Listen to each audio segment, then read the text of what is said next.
Hello again. It is time to take a close look at how to make essay number 2 an actual living, breathing essay.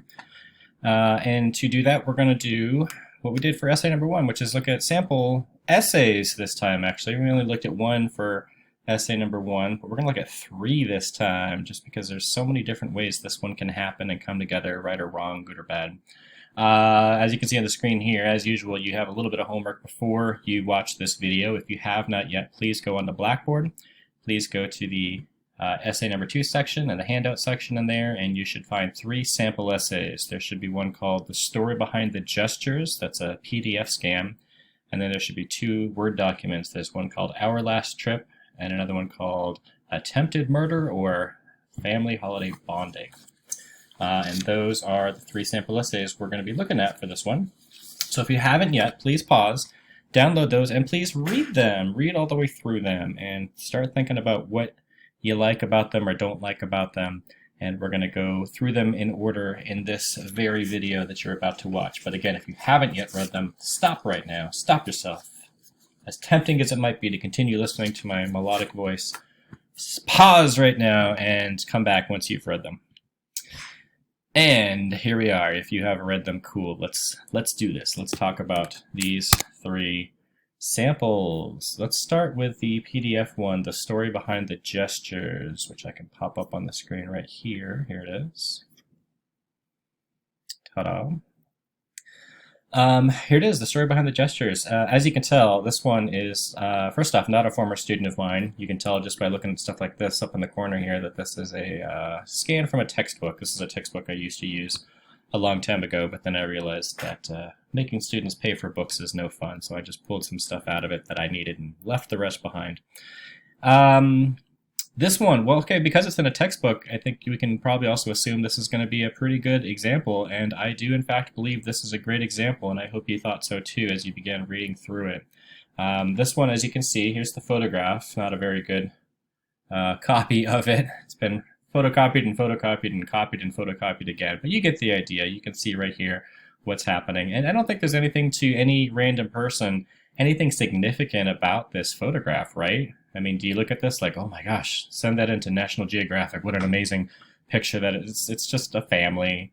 It looks like it's the girl's graduation. She's got her hat on, and there's dad and mom and probably her brother, and mom's holding some flowers, and everybody's got a happy face, and there's people behind them, and a tent, and it looks like it was a nice day, and everyone's dressed nicely, and the end, I guess. I don't really get anything else out of this, do you? I wouldn't be like, man, I got to write an essay about this, but our author says, oh, no, no, no, no. When I look at this picture, I see some other stuff. And remember, that's the whole point of this essay as a whole, is for you to say, yeah, my picture is just a picture, but to me, it's more than that. It's important to me based on what I can see in the picture. And that's exactly what she's going to do in going through this. Okay, so the story behind the gestures. Let's break this one down, and to do that, we're going to flip back over to the sketchbook, the whiteboard. Let's do this. Story behind the gestures. And we'll do what we did before. I'll just kind of do like a reverse outline of this just to show you what's working, what's not working. Obviously, this is a good one, so this one's going to be much more along the lines of what we like.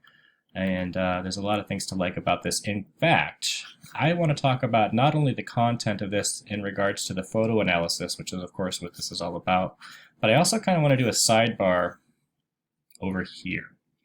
I would like to talk about something that this essay does particularly well. This is not something that we've talked really about yet, and this is definitely something that is and can be utilized not just in this essay, but all essays, and that is the use of, as you see me writing, transitions. Oops, I spelled it wrong though. Oh my gosh. Oh, how sad. An English professor spelling a word wrong. At least I noticed it though, right? Transitions. It's hard to write and talk at the same time sometimes. There we go. Hey, transitions. Okay, what's a transition? You know what a transition is, right? I hope. It's finding a way to move from one paragraph, one section, one idea, one topic in your essay to the next. It's helping your audience follow your particular trains of thought as you're moving through the different things your essay is saying. And a lot of us use like really basic, simple transitions like first, second, third, next, last, finally, and those, those get the job done. But they're kind of boring, kind of bland, kind of sad and pedestrian, and kind of just, I don't know, junior high, I guess. They work, but they're not as good as other types of transitions. And this one actually is going to use several different types of transitions. I'm not going to write them just yet because I want to point them out to you as she does them. There's three main ones I'd like to point out to you as she writes them. So this will be our little sidebar over here. We'll come back to this, but let's go back to the introduction. Here we go. All right. Well, as always, start your essay with something broad, something general, something big, some kind of setup, right? To open up the door. Notice that this essay does not begin with, my photograph is, the picture I chose is, my photograph is important because, right? That's moving way too fast, and that's assuming that your audience already knows that you're going to be writing about a photograph at all. So this person takes the time to set things up, and to do that, she starts the way that a lot of people do, which is to set the scene of the photograph. This is her graduation. She's graduated from high school. This is her graduation ceremony, and she tells us, it was my graduation day, and my mom, what was she doing? She was taking pictures. Mom was taking pictures of everything. Hat on, hat off, sitting, standing, holding the flowers, whatever. Mom took so many pictures that day. I had lots and lots of pictures to choose from, she says, basically, because there is one particular photograph that she would like to focus on entirely. This is something right here that is very, very important, and I want to point out to you guys. And I'm going to talk about this with the other two sample essays in just a second, but please do this step right here. So many times I get people's essays where they set the scene. It was Christmas, and my family and I, it's our favorite holiday, and it was just the best Christmas. There was a new layer of snow on the ground, and I was so excited to open my presents. In my photograph, in your what? What are you talking about? If I'm reading this essay as an audience member and I'm hearing Christmas this and Christmas that and blah, blah, blah, blah, blah, I'm expecting, guess what? An essay about Christmas. And then all of a sudden, out of the blue, it goes, in my photo. What? Again, you and I know that that's coming because we are in the circle of information about essay number 2. Your audience is not. So do something to tell your audience that a picture exists before you say, in my picture, the way she does right there. Right? Because she could have just said, it was my graduation day, and I was so excited to be graduating, and it was so fun, and I couldn't believe I was leaving high school. In my picture. And again, that just doesn't work. But what she says instead is, it was my graduation day, it was a great day, blah, blah, blah. My mom was taking lots of pictures that day, but there's one picture in particular that stands out. Do you get that? Do you see that little bridge right there?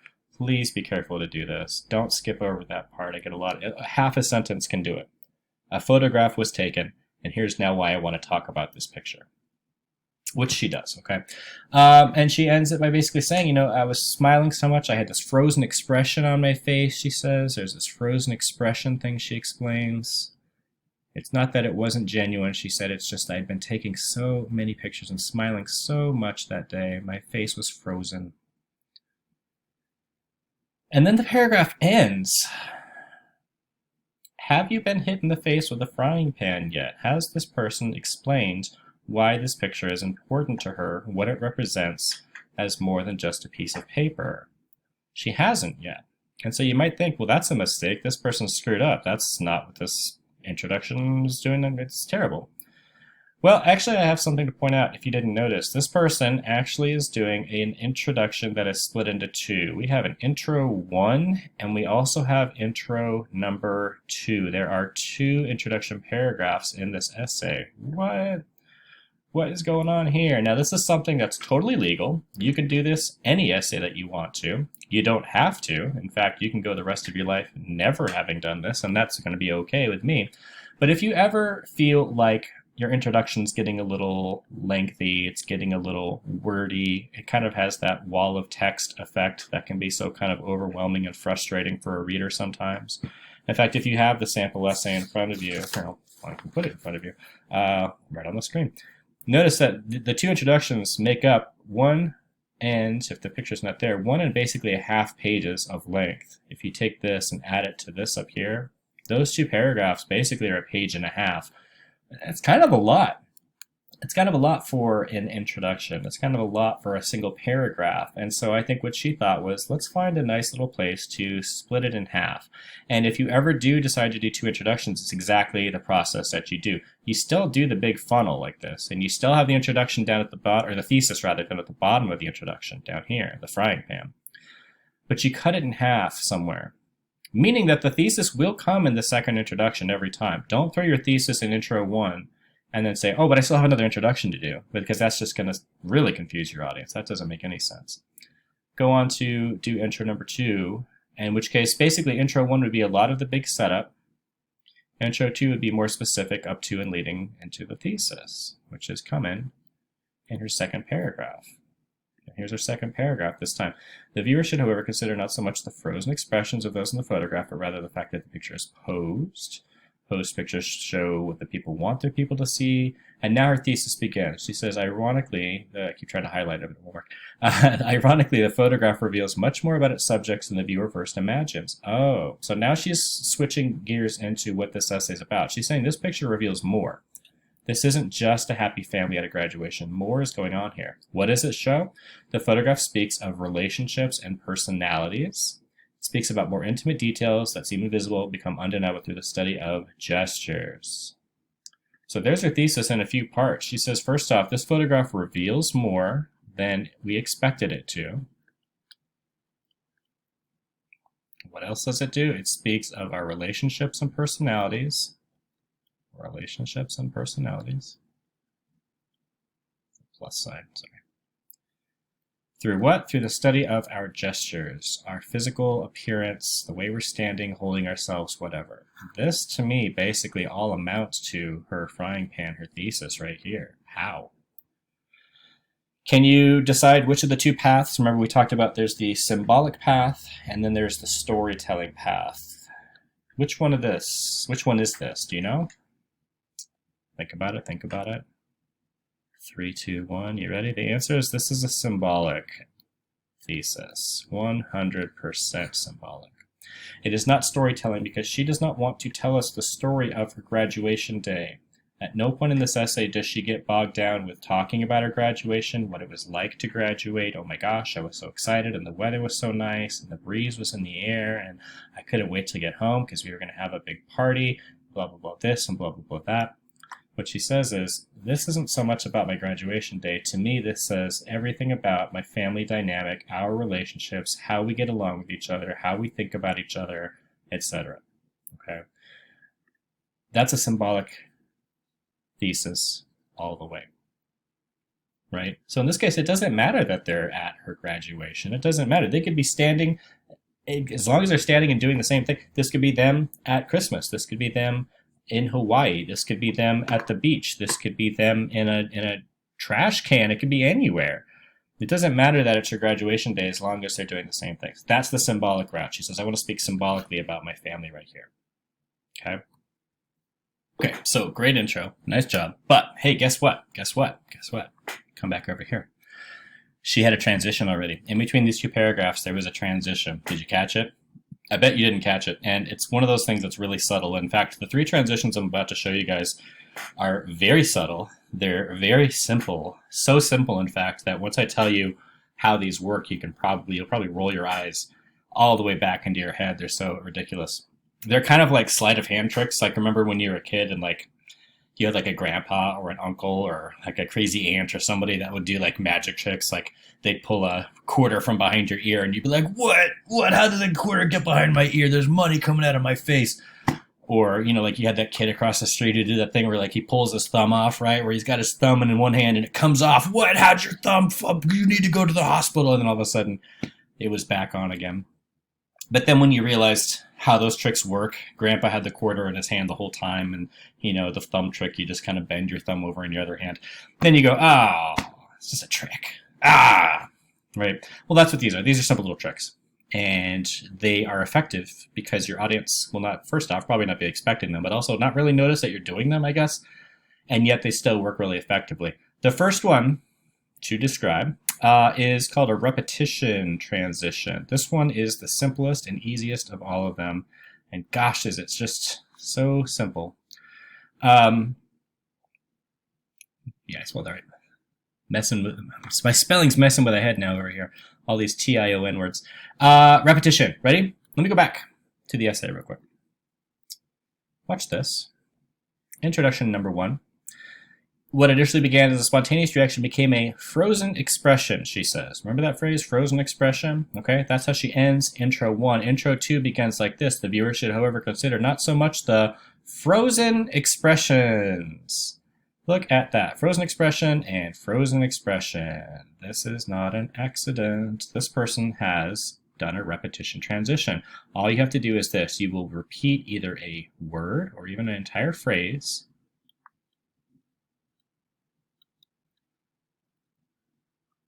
from one paragraph to the next paragraph. It could just be like ending a paragraph with one word and then using that same word again in the next paragraph, the first sentence. It is so easy, but it shows your audience that you're thinking about how your paragraphs are working together as a unit, as a team, as a machine. It's so easy, just taking frozen expressions, ending here and starting it here. And it's like fitting two pieces of Lego bricks together just the right way, and so that you don't even see the seam. It's just a nice way of doing it. And it's so much easier and nicer than just, clunking along with first, next, third. Maybe not easier, but it certainly works better, I guess.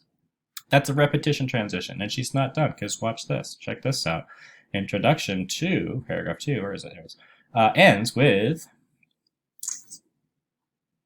undeniable through the study of gestures, right? And then she says, in the photograph, the most prominent and symbolic of gestures. Hello. She takes the word gestures and repeats it up into body paragraph number 1. Roll those eyes, everybody. Roll them all the way back. It is so simple and yet so effective. Ta-da! That's the repetition transition. Give it a try. Okay, here's the deal. In the body paragraphs of this essay, of your essay, of all essays for essay number 2, the paragraphs, the body paragraphs should be detailing, revolving around, and analyzing what? Remember me saying it about 50 times last time? Visible details. And so the person decides to go to the first visible detail. They say the most prominent and symbolic is the use and position of the arms. Look at that picture again. Do you see their arms? I sure do. There they are.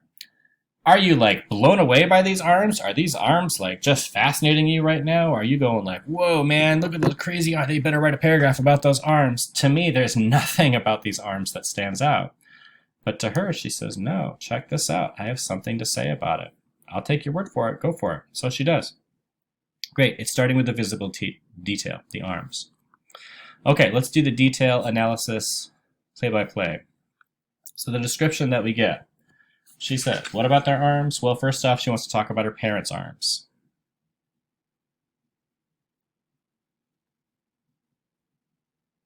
She says, well, go ahead and put the picture back up. She says they work like a circle. They unify, she says.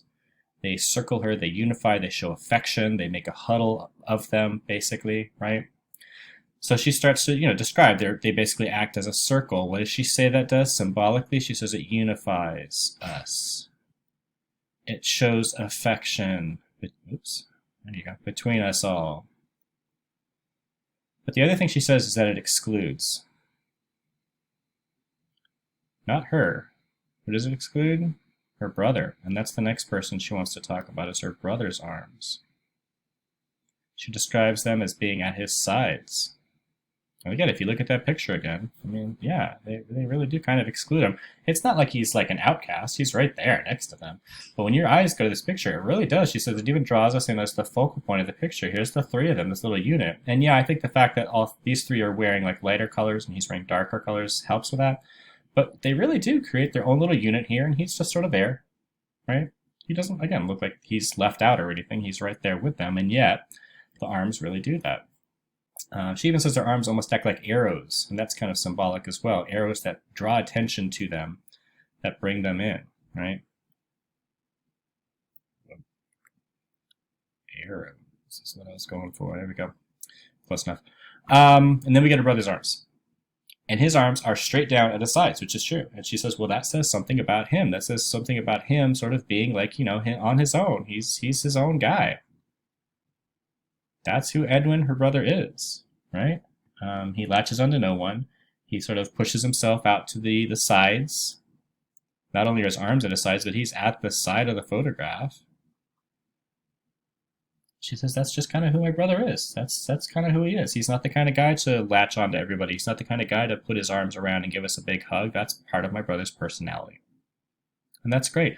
That's all visible details. Parents' arms, brother's arms, and then she analyzes and talks symbolically about how those things go back to their relationships and personalities, which means that this passes the backwards-forwards check really well.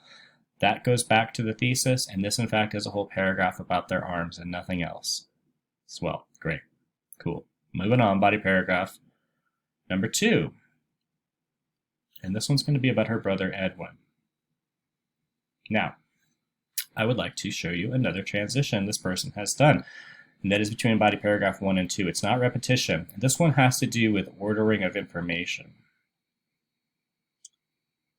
We talked a little bit about this before, but remember, it's not so much what information you have to say, but also the order that you want to put it in. It doesn't always mean that, because you think of 5 things, that they should go in the order of 1, 2, 3, 4, 5. Sometimes it should go 2, 3, 5, 1, 4, if that makes for a better essay, okay? This person has decided to think about how she wanted these first 2 paragraphs to go as far as the information goes. And when I say ordering information, that means either from paragraph to paragraph, which information should be in body paragraph 1, what information should be in body paragraph 2, but also even the information within the paragraph. And if that sounds weird, I'll explain it right now.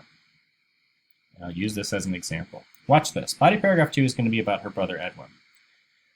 It is not to me a coincidence that she ended body paragraph number 1 mentioning her brother Edwin and then going straight into a paragraph about her brother Edwin with more information about him specifically. And let me show you what could have happened instead. There's a couple other ways that this paragraph could have been organized, these 2 paragraphs. Let's say she swaps body paragraph 2 and body paragraph number 1. Okay? Just copy and paste body paragraph 2 and put it up in front. If she had done that, here's how the information would have gone. It would have been body paragraph now number 1 about her brother Edwin, and then body paragraph now number 2 about their arms, in which the information, remember she started talking about her parents and then went to her brother. The information would have gone like this: my brother, my parents, my brother. Clunk, clunk, clunk. Brother, parents, brother.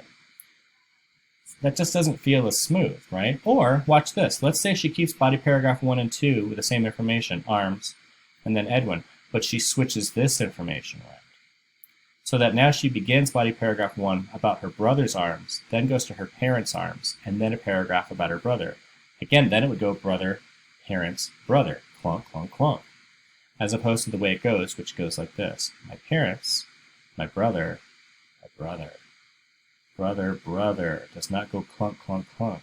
It goes nice and smooth into my brother's arms, now a paragraph about my brother. Does that make sense? If this is a coincidence, it's a very happy one, but I think this is a smart writer, and I think that she really wanted to think about how she wanted the information to be presented, and thought about it would make sense to have a paragraph about my brother follow up right after the bit of information about his arms in the last paragraph. It's just little things to think about that help your audience along with what you're trying to say. Okay, that's another transition right there. Ta-da! Easy. All right. Details, analysis. All right, well, we already heard about his arms, although she does start off talking a little bit about his arms again. The fact that, again, his position in the photograph, the way he's standing, his arms. Again, showing that he's at the side of the photograph. He is on his own, as she said before as well about him with his arms. But she's also saying he's not the kind of guy who wants to be the center of attention. He's not the kind of guy who would want to be in the middle of that photograph. He's just, he's happy to be there. But she says he's quiet, he's humble, he doesn't want to be the focal point. She's basically saying this is him as an individual. This is him being independent. This is my brother. Oops. I'm not spelling stuff today. Independent. Sorry. She also mentions his haircut. She also mentions his clothes. Again, both visible details. And she says the fact that, for instance, he wears his hair kind of long. The fact that he gets his clothes secondhand, like from a thrift store or something. Again, it says something about his independence. He is who he is. He stands alone because he can stand alone. That's my brother Edwin. That's what kind of a guy he is. Simple as that. Ta-da. Cool. Visible details, analysis, backwards, forwards check is all set. Great. I'm already running out of room, so I have to start erasing. Sorry. I'm going to erase over here and sort of start writing this backwards, I guess. Oh gosh, you guys, this is so much easier when I have a whiteboard in front of me, but I don't. So I'm doing it this way. Sorry. Okay, body paragraph number 3 is going to be about herself. And that's great. She is also a visible detail in the picture. I can see her just as much as I can see her brother and their arms, so that's great. But guess what? I have another, and this will be the final transition. This one is about a contrast. Contrast transition. Sometimes what you want to do is highlight a similarity from one paragraph to the next, kind of like this one did, my brother's arms into my brother. Other times, you want to highlight a difference, and that's what you do with this. This paragraph is different than the last one, and here is why. Oh my gosh, you guys, what is wrong with me today? I'm really sorry. I know how to spell, I swear I do. I'm just leaving letters out just to make it fast, I guess. Highlight a difference. There you go. That is how you spell that.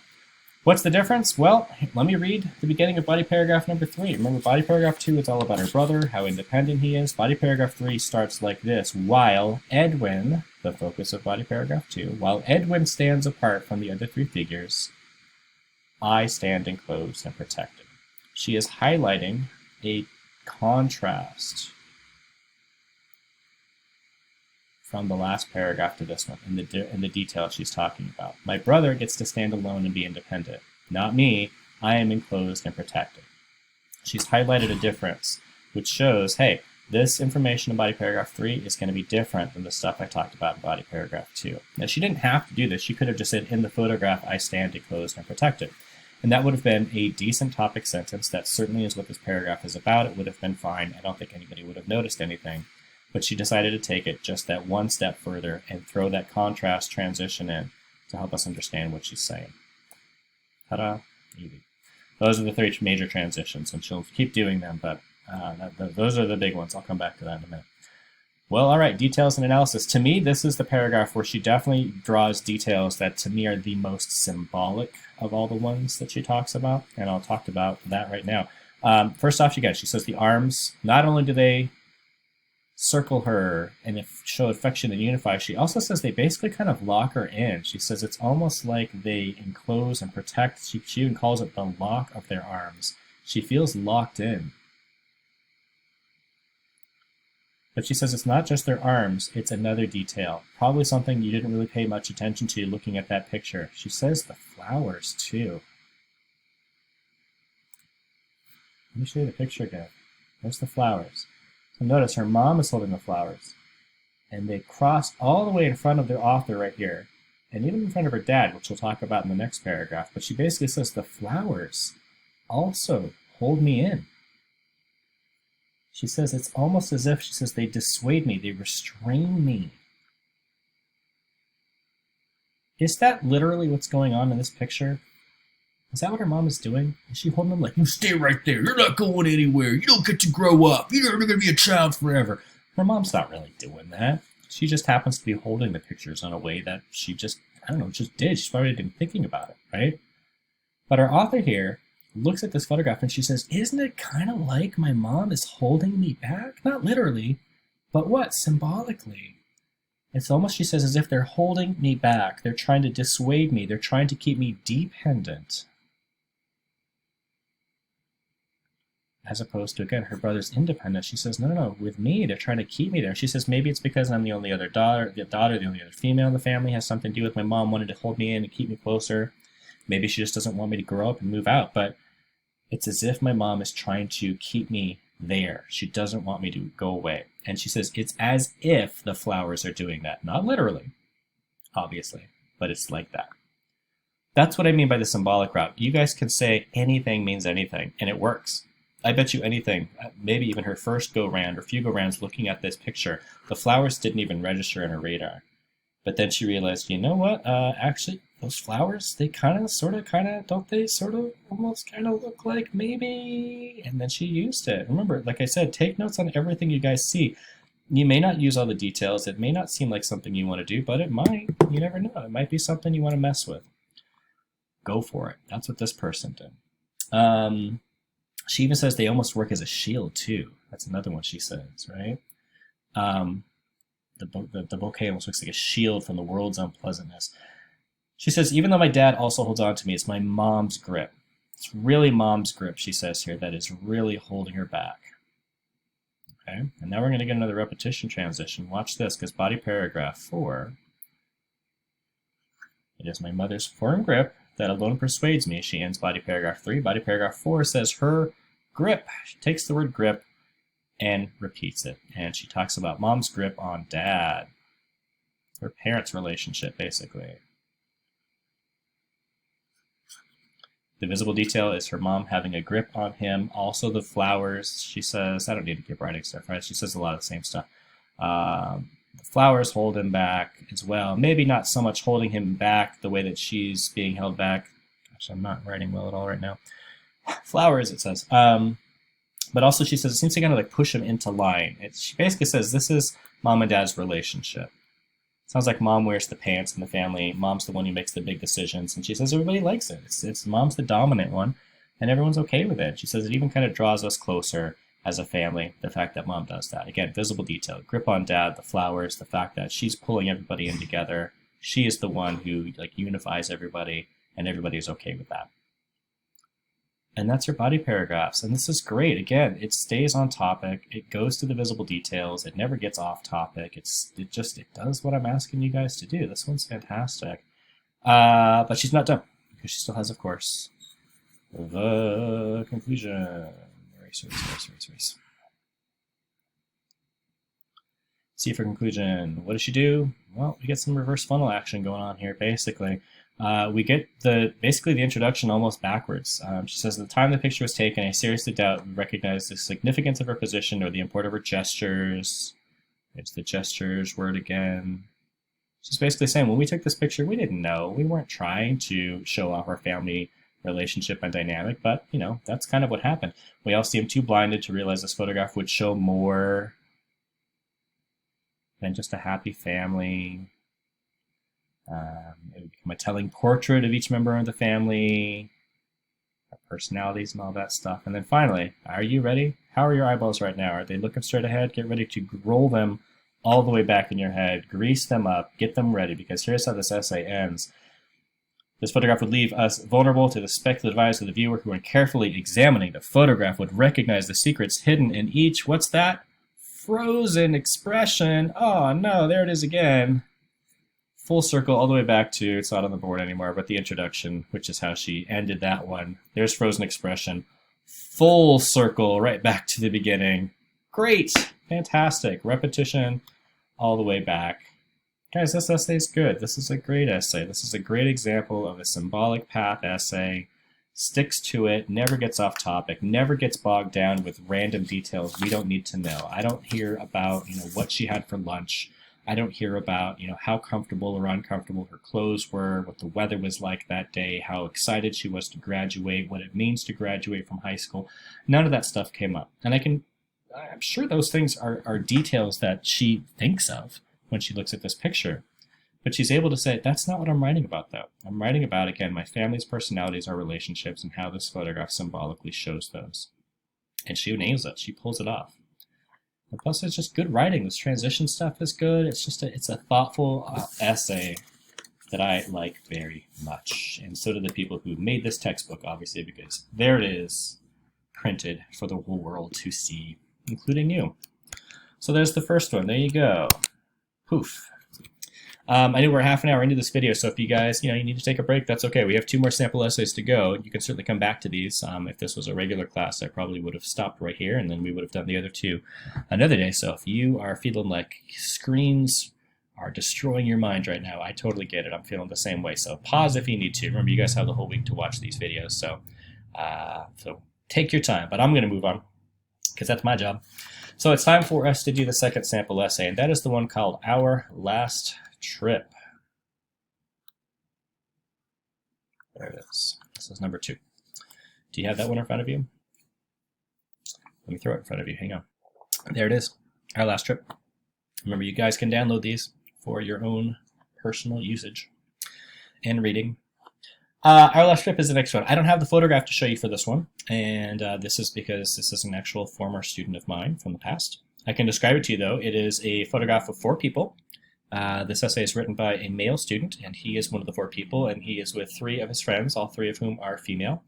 It's him and 3 girls, and they are at Six Flags amusement park, and they're basically at the entrance or near the entrance in front of a water fountain. And it's basically a picture of 4 people smiling at an amusement park, a place where people have fun.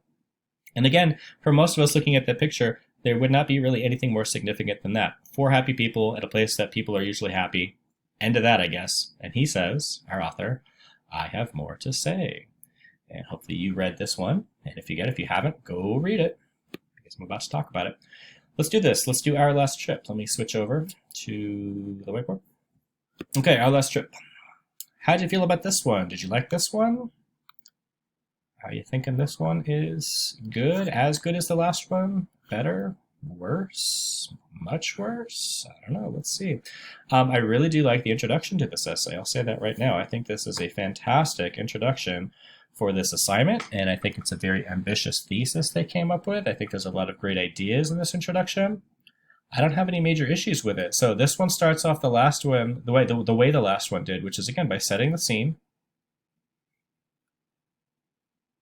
Where were we? We were at Six Flags. It was my high school. We had just graduated. Here's me and my 3 friends. Here's their names: Allison, Vanessa, Kathy. We went to Six Flags. It was going to be a trip that we did, post graduation. We had lots of fun. And as soon as we stepped into the park, what happened? A photographer stopped us and asked if we would take a picture together. And we did. Yay, this person does exactly what I was warning against with the last one, which is that they established the fact that a photograph exists.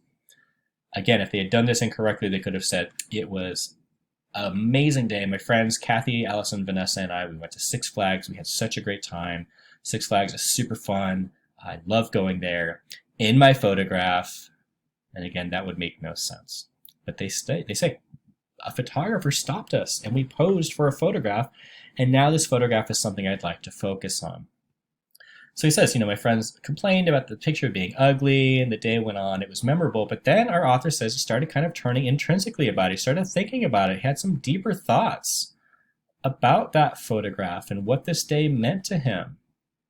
He started saying, he said, I anticipated graduating, moving on to bigger and better things, but I didn't expect the feeling of sadness, he says. Oh, wow. There's nobody sad in that picture, guys. I know you don't have it in front of you, but that picture looks like 4 very happy people. Nobody looks sad. You wouldn't look at that picture and be like, why are they so sad? You'd be like, hey, happy people. But he says, no, there was something sad going on behind this. And then finally we get to the thesis. This photograph, he says, illustrates the happiness we experienced. Yeah, we did have happy times that day, but it doesn't reveal all the emotions behind our smiles. He's saying here, this photograph, in a way, isn't legit. This is kind of a trick. Yeah, we're smiling, but we weren't exactly all the way 100% happy that day. There was sadness even, deeper emotions. Wow. Which path is this? Is this symbolic or story? What do you think? 3, 2, 1. It's symbolic, right? Just like the last one. This person doesn't want to tell us about his day at Six Flags with his friends. That's not what I'm getting from this thesis. He's saying this photograph, yeah, it is us at Six Flags.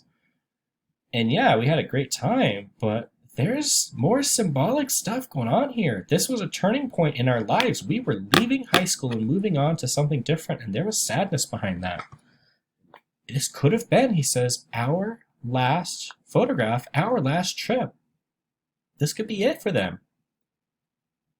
Great introduction, guys. Love this intro. So ambitious. What an interesting idea. This looks like 4 happy people, but it's not really. And let me show you why based on the details. That's what I get from this introduction. That's what you got too, I hope, yeah? Okay, well, unfortunately, a great introduction does not mean that the entire essay is going to be perfect. And I have a lot more to say about this essay. Very few of it positive, because unfortunately, as amazing as this intro is, this person did not know how to carry out his plan. This essay kind of starts falling apart pretty much immediately. The problem that happens with this one is I can 100% understand and see why they think they're doing the right stuff. Because, and I'll point this out as we go through, they are continuously pulling visible details out of the essay. They are continuously referring to things, out of the photograph.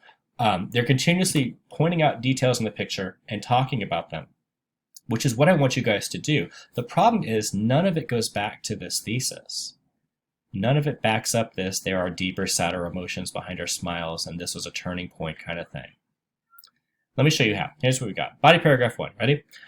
In the photograph, our captivating smiles stand out. That is a visible detail. That's great. I can see their smiles. And you could too if you're looking at it. And does that go back to the thesis? It sure does. In fact, that's right there in the thesis. So the backwards check, rock and roll. Forwards check. If you have this essay in front of you, take a look at this. And I'll throw it in front of you. Here it is. In the photograph, our captivating smiles stand out. There it is. Now look at this paragraph. You tell me. Is this about their smiles? Is this describing, and most importantly, is it analyzing their smiles in relation to these deeper, darker emotions? Really isn't at all. It was hot. It was June. The sun was shining. My air conditioning was on full blast. It was going to be hot. It was summertime. We had summer clothes on, small tops and sunglasses. The sun was out, gleaming on us, our hair, the sunlight. We embraced each other. What the hell does any of that have to do with their smiles? This is just random information. Why do I need to know? Why do you need to know about the weather? What does that have to do? Why do you need to know their air conditioner was on full blast? Why do you need to know that they were wearing summertime clothing? None of that has anything directly to do with the thesis, or if it does, he's not doing anything to connect it. And then we get this. Check this out. We all knew we'd miss each other, but our true emotions were hidden behind our smiles and laughter. That sounds kind of familiar, eh? That sounds a whole lot like the thesis again? So this doesn't happen. Then we just get like random details. And then we get the thesis again, huh? I don't know. I have a feeling I know what's sort of going on here. This person read the same first sample essay that we just looked at, the story behind the gestures. And if you remember, one of the hallmarks of that one was that they wrote an essay with 2 introductions. Right? Remember that? And it worked just fine because they did it correctly. I kind of, sort of, maybe feel like this author wanted also to do 2 introductions. And so we get the thesis again, but why? Because, as I say, we already have actually a very effective full introduction here, including a great thesis. You and I have been knocked out cold with a thesis frying pan. And then he's like, no, let me swing it again. Why? If you took this whole paragraph out of this essay, and unfortunately this is a symptom of a lot of paragraphs in this essay, but if you took this paragraph and you just deleted it, would you have missed anything? Would any of this stuff suddenly make you feel lost? Why do I need to know any of this information in relation to this thesis? I don't know why it's there, and it's kind of a waste of space, and it just becomes the symptom of words on paper. Does this look like a paragraph? Look at it from way back here. Look at that. Doesn't that look like a paragraph? I know you can't read it. Don't read it. Gosh, don't read that. Jeez, just look. It sure looks like a paragraph. But is it a good paragraph? Does it do anything for the essay? Does it do anything for the thesis? No, unfortunately it doesn't. Oh, mistake. And you know what? They definitely didn't do the backwards forwards check, because does this go forwards? Is this about their smiles? No, it does not. And so we do not get a check mark at all. So, well, that's not so great. All right, body paragraph number 2. Let's see if maybe they can right the ship. Maybe they can get something going. Body paragraph 2 starts off like this. Before we took the picture, we couldn't decide where to position ourselves. Once we decided how we were going to pose, our posing in the picture. Okay, that is a visible detail, the way they're posed. That is something that could go back to the thesis. There could be emotions behind the way that they're posed, and that's fine with me. So again, we should be getting details describing their posing and analyzing their posing in body paragraph number 2. And let me show it to you again. Here it is. Posing, right? There it is right there. Great. Look at that paragraph. What do they say? Anything about posing? Nope. Good writing. Fantastic descriptions. Great use of imagery. We talked about that, right? All the sensory images. Why do you need to know about this? Why do you need to know that he could hear the water splashing on the fountain, the screaming and yelling from children, the smell of popcorn, the breeze in the air, the trees swaying, the fact that he and Allison were hungry? Why do you need to know any of that for this thesis?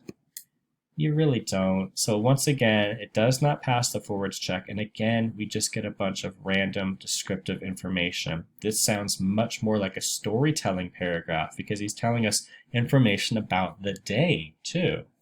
And again, that has nothing to do with this symbolic thesis. So once again, we have another paragraph that if you took it out, the thesis is not being affected at all because it's not doing anything for the thesis.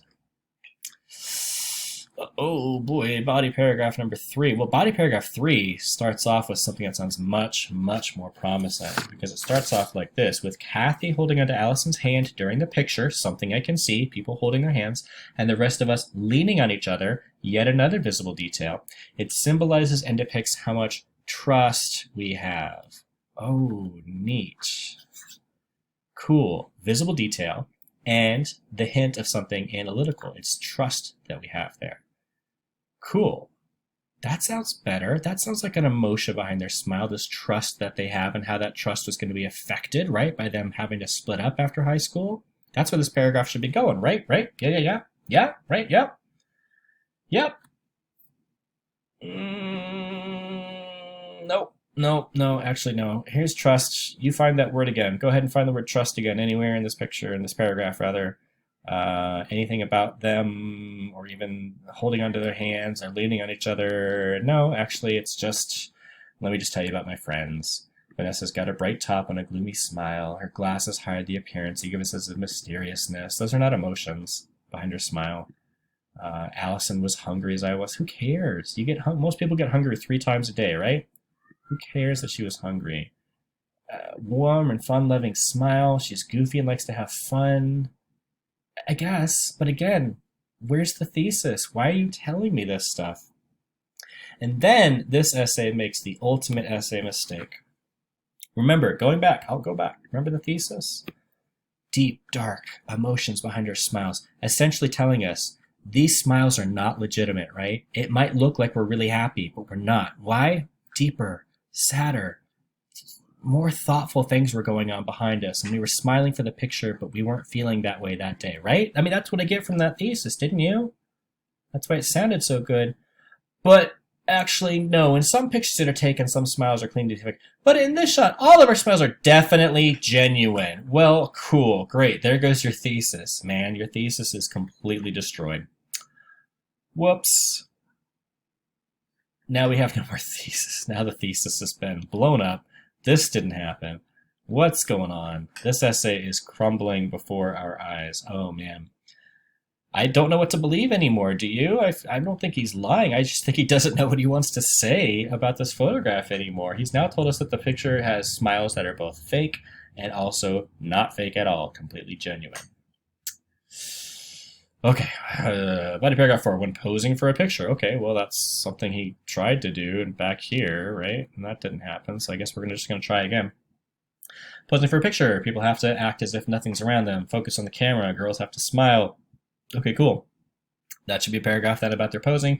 But no, actually, not only do our smile simulate, but our clothing does. Oh, okay. I guess you want to talk about clothes instead? Why didn't you start there then? Also, what do clothes have to do with this? They don't. I don't know. And yeah, again, do we get analysis from details? We do, right? Kathy and Vanessa are wearing loud, bright clothes. And as analysis, Kathy and Vanessa are both loud, bright people. They talk all the time. They are always bright, loud people. Visible detail and analysis, yes. But backing up the thesis, no. And I really feel like this essay is suffering from just not knowing what they want to do.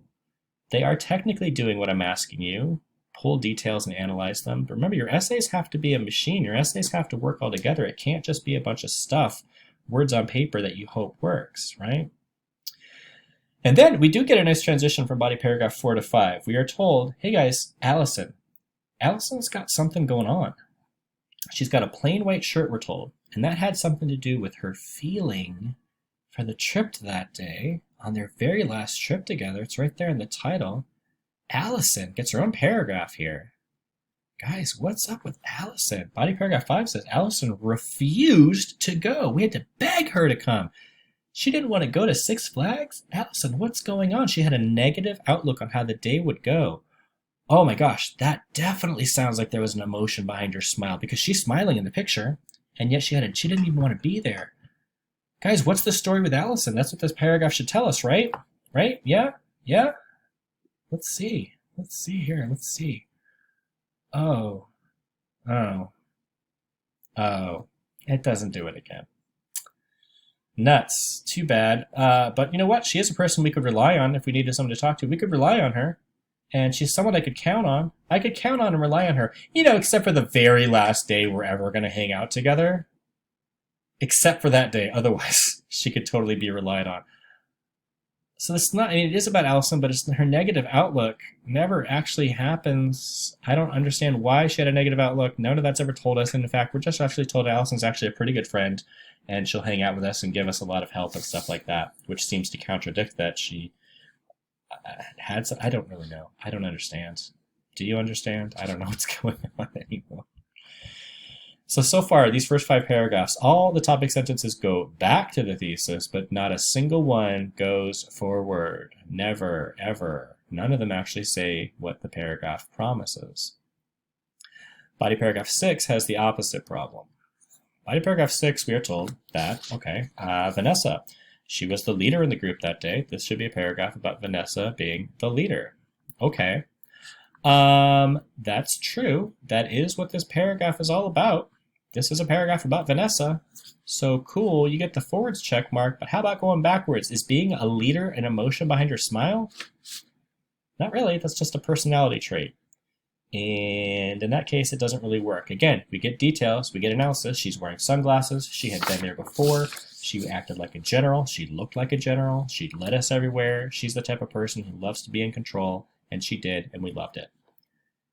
Yes, but also not going back to this thing. So that doesn't really work either. And then body paragraph 7, the same problem. He wants to write about himself. And again, I can't see him in the picture, so that is visible. But then we just get told stuff. Like, I'm wearing a San Francisco Giants shirt, and I love Northern California sports teams. So? Why are you telling me? I don't care. Who cares? I wear a cap usually everywhere I go, a baseball hat, but I wasn't that day because I wanted everybody to see my smile, which, was it genuine or not? At this point, who even knows? Yeah, is this a paragraph about him? Sure. Is it anything to do with emotions behind his smiles? No. I don't know what he's even trying to do with this anymore. So, these last 2 go forwards but not backwards. The other 5 go backwards but not forwards. Not a single one of these 7 topic sentences passes that very simple trick I showed you guys, the backwards forwards check. This essay, despite starting so strongly with this introduction, quickly descends into just nonsense. It's a story of 2 essays. There's this great idea, and then there's the actual thing that happened over here, and I don't know how these things don't coexist. They can't. All this is weird and frustrating. Do you remember the conclusion? Did you read that conclusion? What in the world is that conclusion doing? It's all about high school? Graduating to some may be a reward for completing a 4 school years difficult life. I looked back, it could have been the best 4 years of my life. What the hell? It has nothing to do with his photograph, with Six Flags, with his friends, with the emotions behind their smiles. It's almost like this is copied and pasted from a totally different essay. Oh my gosh, this is so really weird. I don't even understand why this conclusion is in this essay. This is a 3rd essay. This is essay 1, essay 2, and essay 3. I don't know what's going on here. This is really bizarre. I've very rarely seen conclusions that do something as strange as this. And yet here it is. Guys, our last trip, this essay is, you can look at all that stuff I drew all over this thing. This is a mess. This essay, I don't have good news for this guy. He's got to make some, if he wants to make this a better essay, he's got some serious decisions to make. If he wants to write the essay that he promises in this introduction, almost all of this has to go. Almost all of it. And I'm not saying he can't pull some of these details and switch some around. The thing about their trust, the thing about Allison, there could be something there. But you know what? I think the real essay this guy wants to write is, hey, this photograph of my 3 friends and I at Six Flags is a reminder of what a great day we had, and also the relationships and the friendships that I've had with these 3 girls and their personalities, I guess. And if that's the thesis, I'm not going to say these paragraphs suddenly work, because remember, we had a lot of issues with the topic sentences, but it definitely means a lot more of this information will fit. And it just doesn't. I think he wants to do both a story and a symbolic. And he wants to talk not so much about these deep, dark things, because none of this deep, dark stuff really ever comes up again. It sounds more like they're really happy, actually, other than Allison being negative, I guess. I don't know. This essay is a mess, and I feel bad because, like I said, I think this person, I can see why they probably thought they were doing it well. Because in every one of these paragraphs, without fail, we are told about visible details from the picture, and he does analyze them. But that is not enough. It has to be a full working essay. And unfortunately, just is not. And that is, everybody. Number 2. All right. What's this thing that just showed up? There's this little line thing. I don't know what that is. I'll make it go away. Now this thing is here. All kinds of things I don't want. There we go. All right. Last one. Ready? Last one. You getting sick of my voice? You getting sick of this? I'm sorry. I know we're already up to about an hour. I know this is long, but I hope it is good information. I hope this is helpful. Remember, you don't have to watch all this at once. Maybe you already are not watching this all at once. That's okay. What's left? This third one. Great title. Fun title. Attempted Murder or Family Holiday Bonding. What the heck?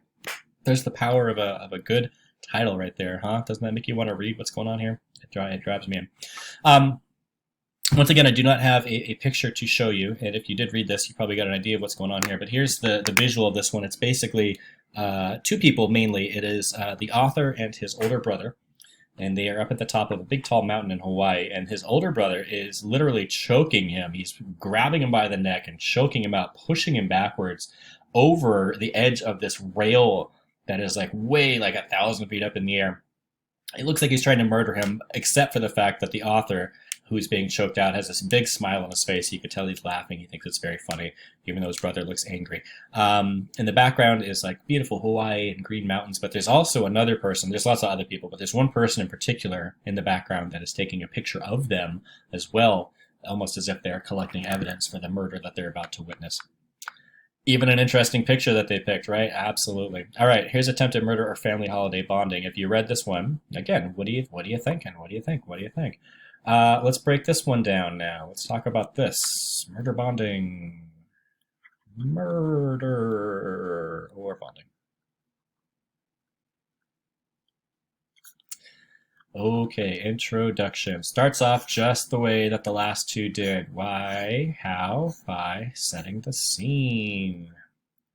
That's great. Again, I mean, that's just, it's a pretty tried and true way to start this one off. It's not the only way to do it. You could talk generally about photography. Photography's been around for generations now. Pictures exist to help us remember things and capture memories that we'll never forget. And one photograph that I have is blah, blah, blah. That's okay too.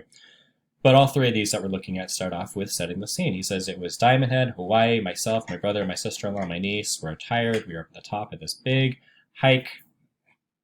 I don't remember fully what led to it. My brother thought it would be funny to hold me out over this walkway. And then he says this, as you can see, I found it rather funny too. We got a problem there. Well, a couple problems. One is there's the as you can see, which, don't put those U's in there. Get those U's out of your essays. We talked about that. But I have a different problem with this. As you can see, he's talking to us, the reader, the audience. As I can see, as I can see, you found it funny? Really me? How can I see that? How can you see that? I wasn't there with you in Hawaii. I don't own a time machine to go back in time through time and space and watch this thing happen. How could I see this? In the background, one can see, in the background of what? What are you talking about, author? Blah, blah, blah, blah. Oh, this picture. Whoops, something's missing right about here. It is the introduction of the fact that there is a photograph. They skip over the thing that the last 2 did well. The photo is not mentioned. It is assumed that the reader, the audience, knows that a photograph exists, that they know this picture is the subject of the essay. They never actually say anything, and the photograph is not mentioned until the last sentence of this introduction. Oops. That is a big misstep right there. That is breaking rule number 2 of the audience. We are assumed to know this. This is such an easy fix, though. Watch, I'll type it even. My brother thought it would be funny, and my sister-in-law did too, as she quickly snapped a photo of us. Ta-da! Minus the exclamation points. There it is. And then, as can be seen in the photograph, take out the you, whatever. I'm not going to fix every sentence in this essay, but that's all it would have taken to fix this right here. Please don't forget to do this in your essay. It's so important. It doesn't seem like it, but even a half a sentence can fix up something that, again, is breaking one of those important audience rules. Okay. The rest of the paragraph is fine, I suppose. It was Christmas time. It was an unusual Christmas. We were there. Blah, blah, blah, blah, blah. And then we get to the thesis. And here's the thesis. This picture is not about my brother trying to murder me, but a reminder of a unique Christmas vacation that stands out from the rest. Okay. Cool. That's fine. Is that symbolic or is that storytelling this time? Clack, click, clack, tick tock, tick tock. What do you think? This is storytelling this time. Do you see the difference?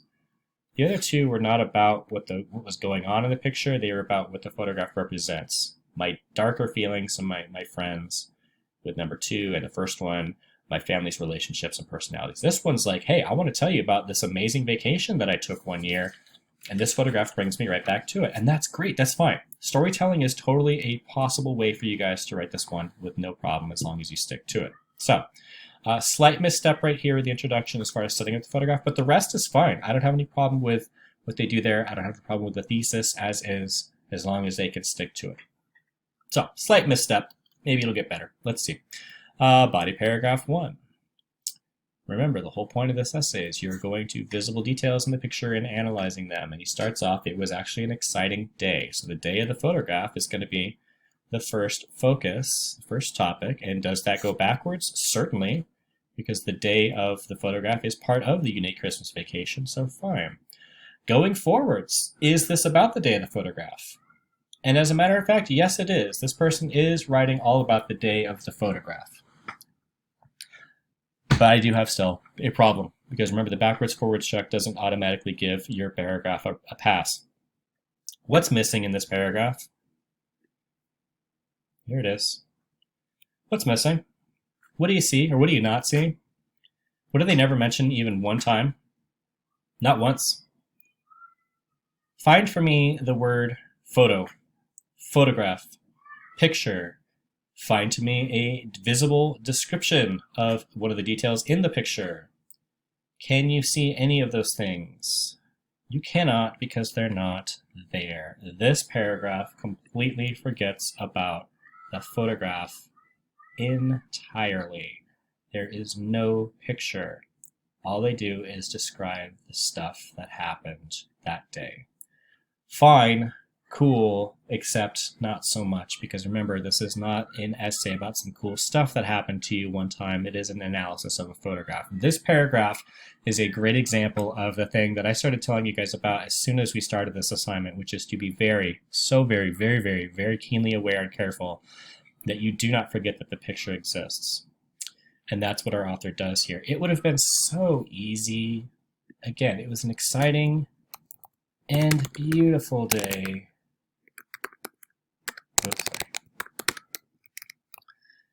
As seen in the picture, with the gorgeous green mountains behind me and the fluffy clouds floating by, whatever, it doesn't matter. That's a visible detail. The green mountains, the clouds behind me, that's something that I can see in the picture. And if he says, when I see those green mountains, it brings me back straight to that day, I'll take your word for it. That's fine. That's a detail. And then if he wants to tell me all this stuff about the day of, fantastic. Go for it. That's okay to do.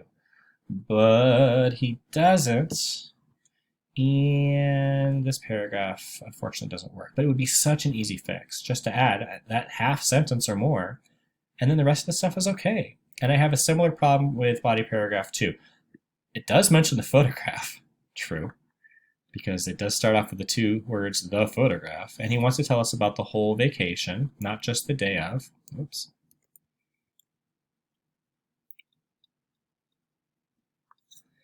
And is that part of the unique Christmas vacation? Yes. And does he write about the whole vacation? Yes. But just mentioning that the photograph exists, this is not enough. He wants to tell us stuff about going parasailing, about going hiking on some trails, about going body surfing and surfing on the day of Christmas. Okay, cool.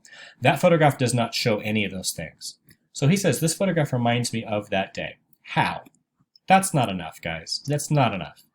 He admits at the end of this essay, down here, there was a plethora of pictures to choose from. So they had tons of pictures from this vacation.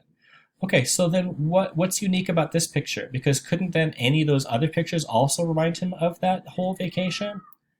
This isn't enough. It's got to be something specific in your picture that you and I can see, that you can point to and explain. It could be something as simple as this. In the photograph, there is a Band-Aid on my elbow. And the reason it's there is because I went parasailing with my niece and I ended up getting cut by one of the ropes. And looking at that bandage takes me right back to that moment. Another detail that I can see is the salt stains on my shorts. And the reason is because I was surfing in the salty ocean when I went body surfing on Christmas. That's something I can see. The salt on your shorts, the cut on your arm, the look in your eye. It could be anything. Remember? It can be anything.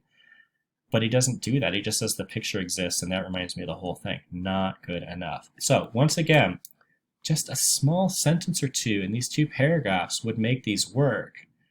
But he's not thinking about the picture. But you know what? I have good news, because body paragraph 3, in fact, no joke, actually works pretty well. Body paragraph 3 says this photograph has 3 people worth paying attention to. Oops. In the photograph, myself, my brother, and the tourist in the background. And hey, guess what? I can see those people.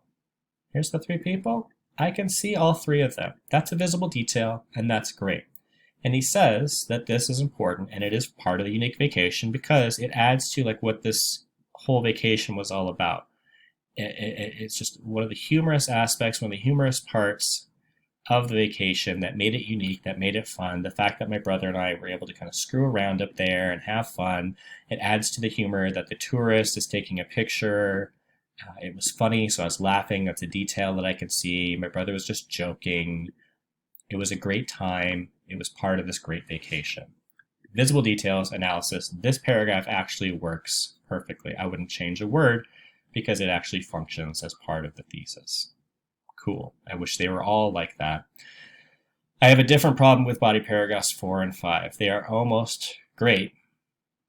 Body paragraph 4, he says, this photograph tells a lot about the relationship I have with my brother.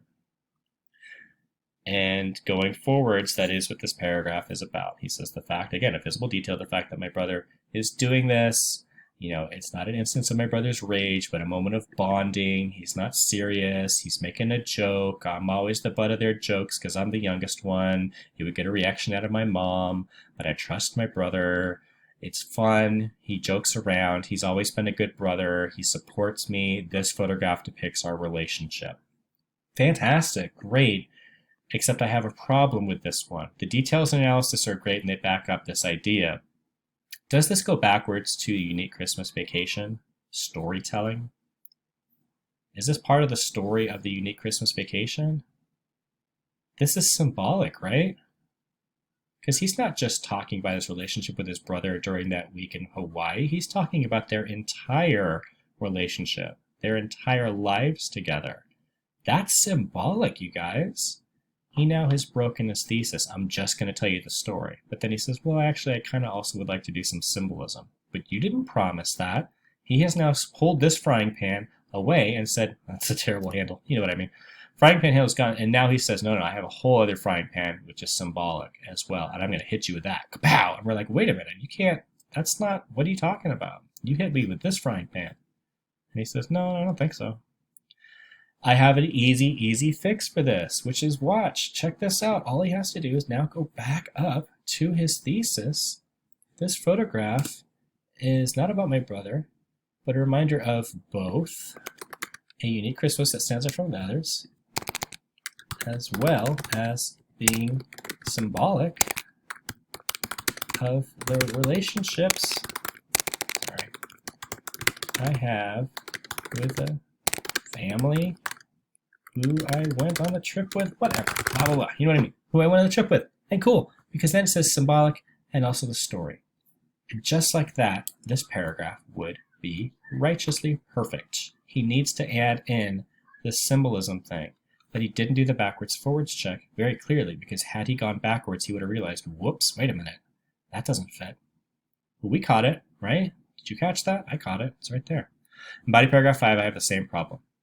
Body paragraph 5 is about his sister-in-law, Rachel, which, okay, great. And he wants to tell us about Rachel and Rachel's personality.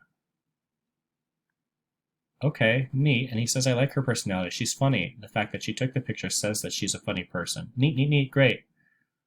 Guess what? That's still symbolic, though, because that's not about Rachel during the trip. That's Rachel always. And it's something that she did during the trip. Yeah, she took the picture, but he's saying that speaks to who Rachel is as a person. And that, too, is symbolic, and that, too, then is off topic. If he made that change, though, this paragraph would also be fine. Can I point out something real quick, though, about this one? Did you guys catch what is Rachel's relationship? Oh, I spelled her name wrong. I guess it's A-E-L, whatever. What's Rachel's relationship to the photograph? She's the photographer, right?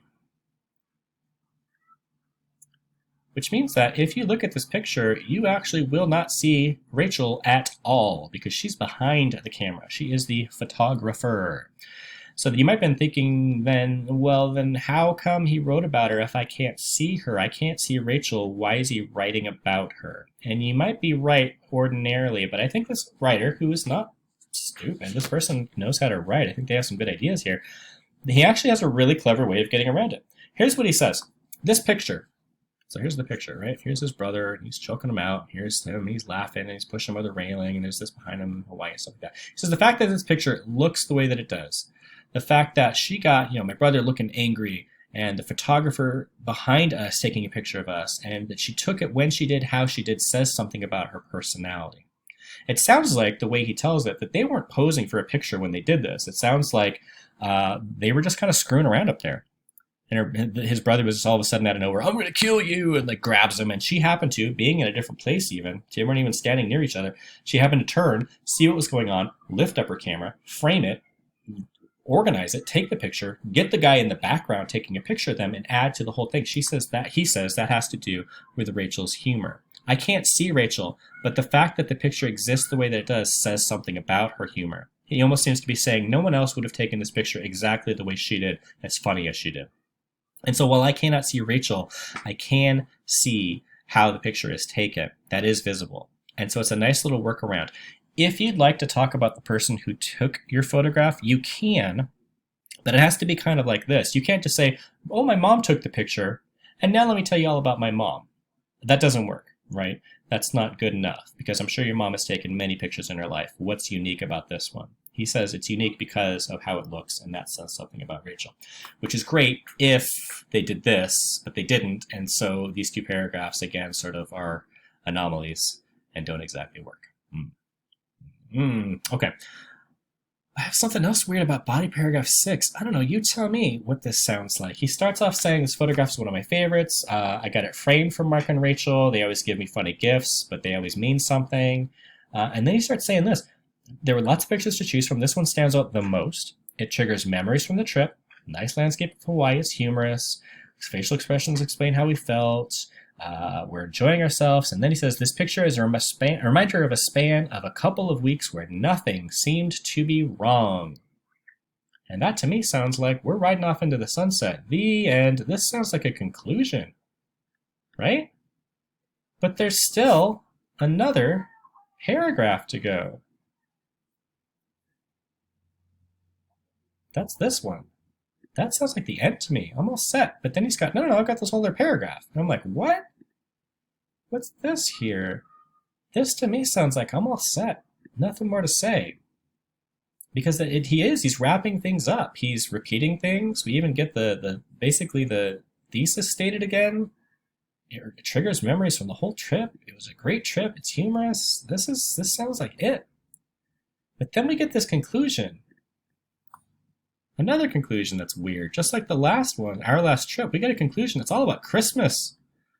Christmas, Christmas, Christmas, Christmas, Christmas, Christmas. He says Christmas like 12 times. Oh my gosh, so many times. Drives me nuts.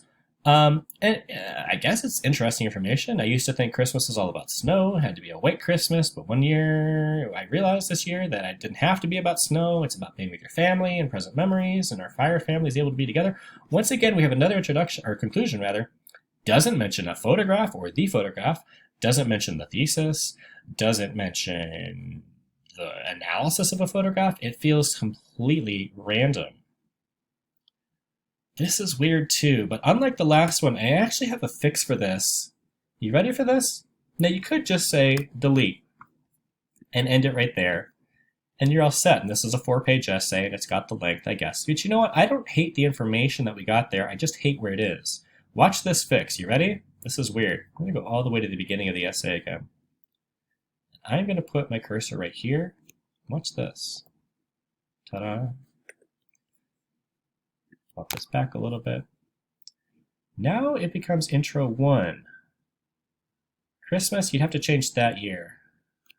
The year my family went to Hawaii. Because that's to, I don't know who you're talking about if that's the introduction. But now this becomes intro 1. You take this and you bump it up here. It becomes general setup. Christmas, I used to think Christmas was this. And then one year, when my family and I went to Hawaii together for Christmas, it made me realize that Christmas is about being with your family. And then intro 2 becomes this. We were at the top of Diamond Head. There was no snow. We were at the top of a mountain in Hawaii, and my family, we did this, and my brother did this thing. And then, of course, we introduced the photograph. And then this becomes the conclusion, because that becomes the last. Isn't that a weird fix? Isn't this a weird essay? Life is weird, guys, sometimes. I don't know that that was their intent, and I don't know that it would fix everything. It certainly wouldn't, obviously, because there's other issues, but it would fix that problem. But you know what? I have a much better set of, I have a better outcome for this person than our last trip, because you know what? Watch this. If we go back and add this to the introduction, or if that's intro 2, right? Set up the photograph. The intro works. If we add the symbolic thing, half a sentence here to the thesis, then that fixes paragraphs 4 and 5. If we add a sentence or two in body paragraphs 1 or 2 to connect to visible details, then those paragraphs are fixed. This was already fine. These get saved if this happens, and this paragraph gets saved if this gets moved back here. This person is honestly, this is like a C essay as it is. C plus maybe. This could become an A essay with the addition or manipulation of about 4 sentences. Guys, sometimes the difference between a C and an A essay is something as simple and easy as 4 sentences. It could have been nothing more than that. And yet, they didn't, because, well, I think they just kind of got through it and just sort of wrote what they wrote and said the end and hit print and gave it to me without really any other thought.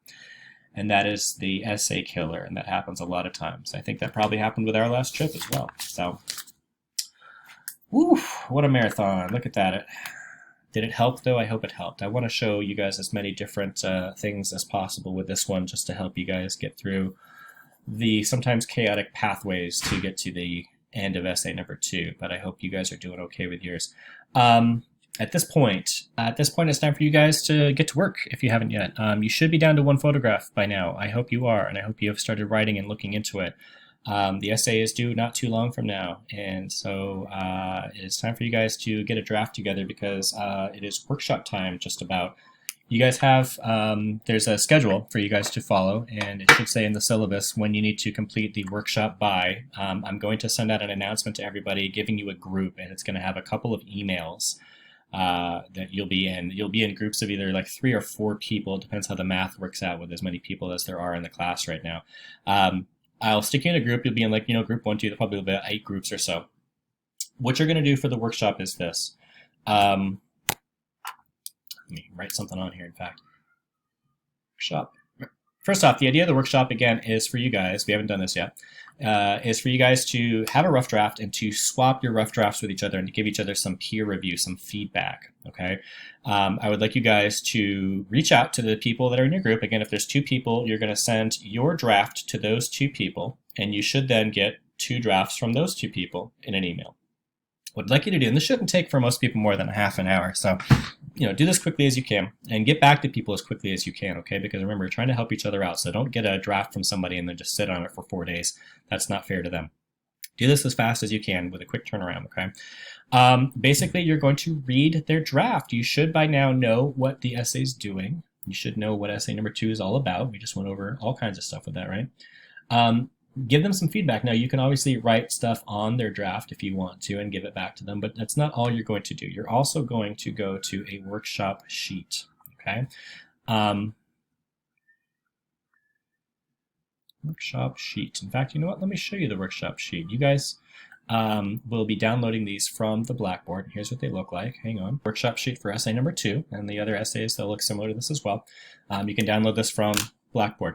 This is what you're going to fill out for the people that you swap with, okay? So if I was to swap with you, you would send me your rough draft, and I would get yours. Then I would download the sheet, and I would fill this out for you. I'll type my name up here, or whatever. I'll type your name here, okay?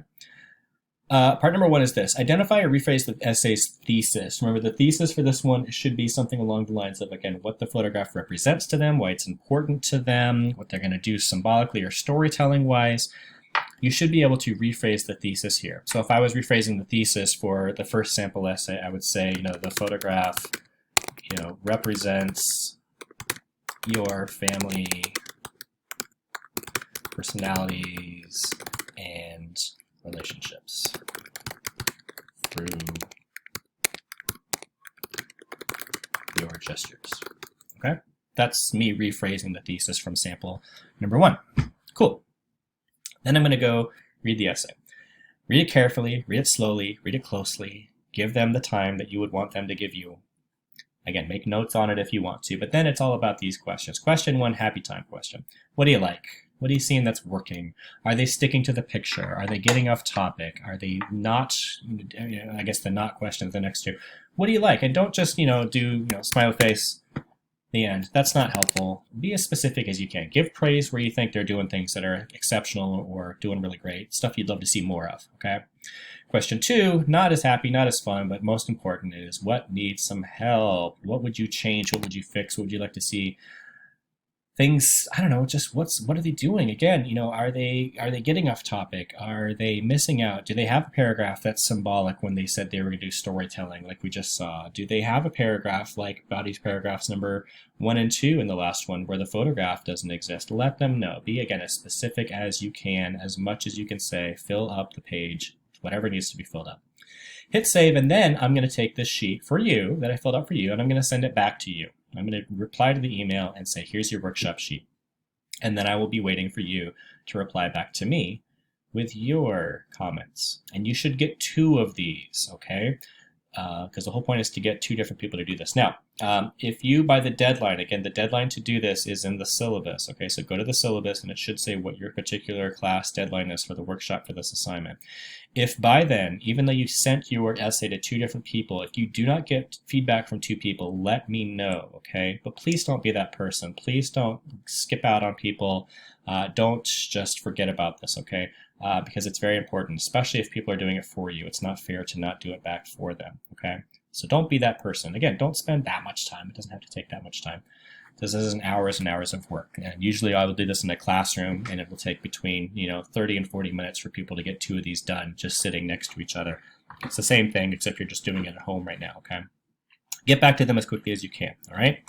If you happen to get put into a group that has more than 3 people in it, then just make sure that everybody has 2 that they're getting back. And if you have only, if people do like a swap and they get 2 from the other 2 people, but you only get 1 from somebody, make sure, again, you can contact me or just contact somebody else in the group. But basically, just doing this by email, simple as that, okay?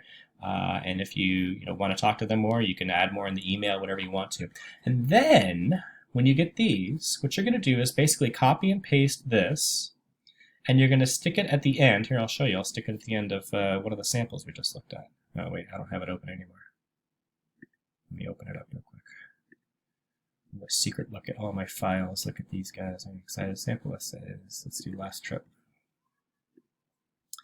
Okay, so let's say our last trip was my sample essay. I'm going to copy the text of all the stuff that people filled out for me, and I'm going to go to our last trip, whatever my essay is, at the very, very end, and then I will just paste it there 2 times. Remember, because you're getting 2 of these. Ta-da! Just like that. And that's what you'll do with the workshop sheets. But you, of course, are supposed to read them, right? Get some feedback. The whole point is that you get feedback to help make your essay the best thing that it can be. Okay? Does that make sense? You guys get that? So far, so good. If you have questions about the workshop, please let me know. But again, I'll send out an email, an announcement to all of you guys with all these details once again, just so everybody is crystal clear, and you'll get the emails for people in your class that you'll be swapping with. Again, if you don't hear back from somebody that you swap with, let me know. I can hook you up with somebody else that can help you out, okay?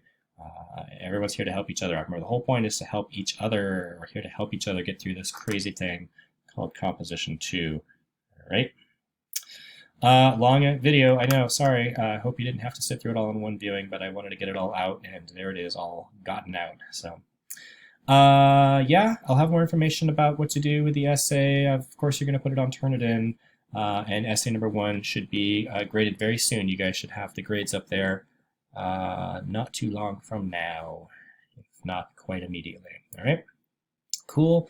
That's it for me now. Of course, as always, reach out to me if you guys have specific questions. If you guys would like to send me a draft, I won't fill out a workshop sheet for you, but of course, I'll always take a look and help you guys out as best as I can. Okay? Good luck, and I'll see you guys, talk to you guys, be with you guys virtually soon. Bye.